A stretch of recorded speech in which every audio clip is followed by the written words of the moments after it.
అయితే అప్పుడు బూటి షిరిడీలో లేడు, ఎక్కడో వాళ్ళ సొంతూళ్ళలో ఉన్నాడు.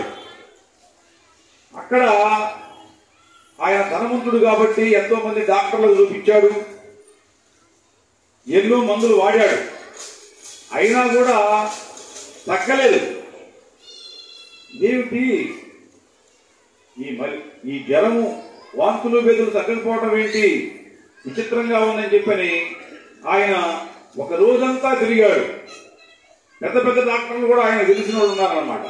ఎందుకంటే ఆయన ఆర్థికంగా ఉన్నాడు కాబట్టి పెద్ద పెద్ద వాళ్ళ దగ్గరికి వెళ్ళాడు, ఆ రోజుల్లో ఉన్నటువంటి పెద్దవాళ్ళ దగ్గరికి. ఒక రోజంతా చూశాడు, రెండో రోజు వచ్చేళ్ళకి వీక్నెస్ అయిపోయాడు. వాంతులు బేదులు కదా, తిన్నది ఏముండేది కాదు, కడుపులో అంతా కప్పుకునేవాడు.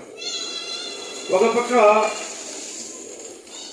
బేదులు కావటం, ఇక అతనికి అనిపించింది, అయ్యో ఇక లాభం లేదు, బాబా దగ్గరికే వెళ్ళాలి ఇక మనము అని చెప్పని అర్జెంటుగా సాయినాథుడి దగ్గరికి వచ్చాడు.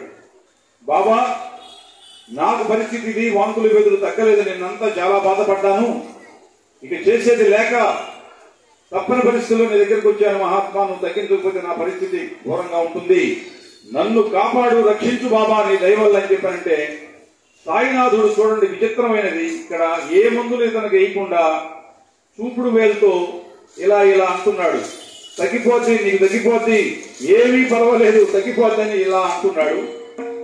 అలా నేలకి ఆటోమేటిక్గా 2 నిమిషాల్లో ఆ వాంతుల వేదలు ఆగిపోయింది.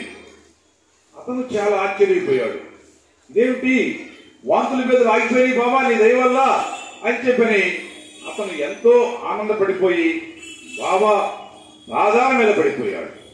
బాబా నీ దయ వల్ల దాదాపుగా 1.5 నుంచి ఎంతో బాధపడ్డాను, నాకు విశ్రాంతి లేకుండా పోయింది, క్షణం కూడా నేను రెస్ట్ లేకుండా అయిపోయాను, అంత బాధ అనుభవించాను. ఇప్పుడు నీ దగ్గరికి రాగలో నువ్వు చేసిన విచిత్రమైన పనికి పూర్తిగా నాకు వాంతులు బెదులు ఆగిపోయినాయి బాబా నీ దయ వల్ల అని చెప్పని ఆయన పాదాలు పట్టుకొని వేడుకున్నాడు. బాబా ఇంకేమీ పర్వాలేదు నీకు, ఇక పూర్తిగా నీకు ఎప్పటికి కూడా ఇటువంటి సమస్య రాదు ఇకనా అని చెప్పని బాబా ఆశీర్వదించాడు.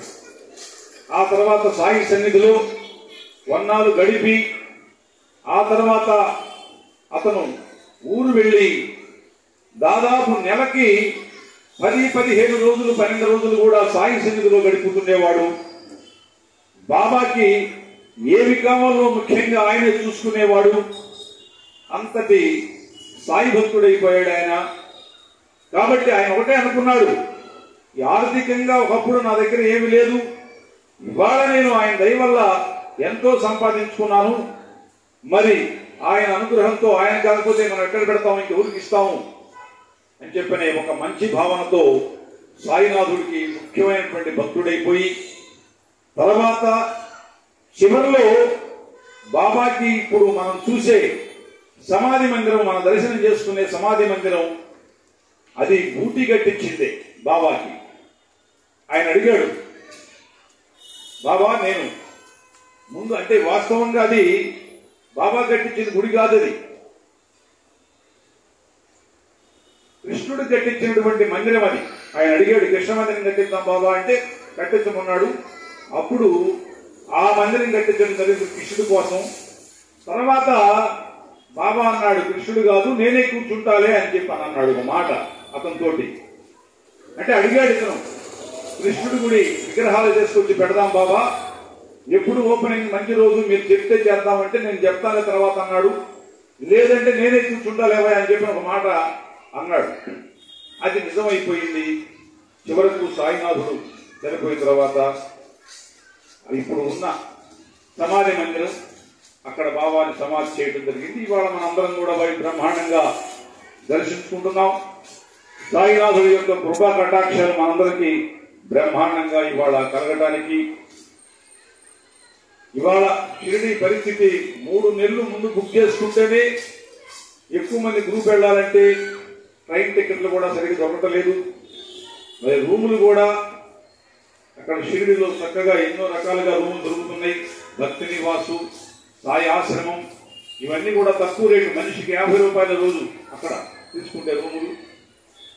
3 మంచాలు ఉంటాయి, 4 ఉండొచ్చు, ఒక్క గురువులు. ఆ విధంగా ఇవాళ షిరిడీలో కూడా ఎన్నో సేవా కార్యక్రమాలు వాళ్ళందరూ చేస్తూ ఉన్నారు.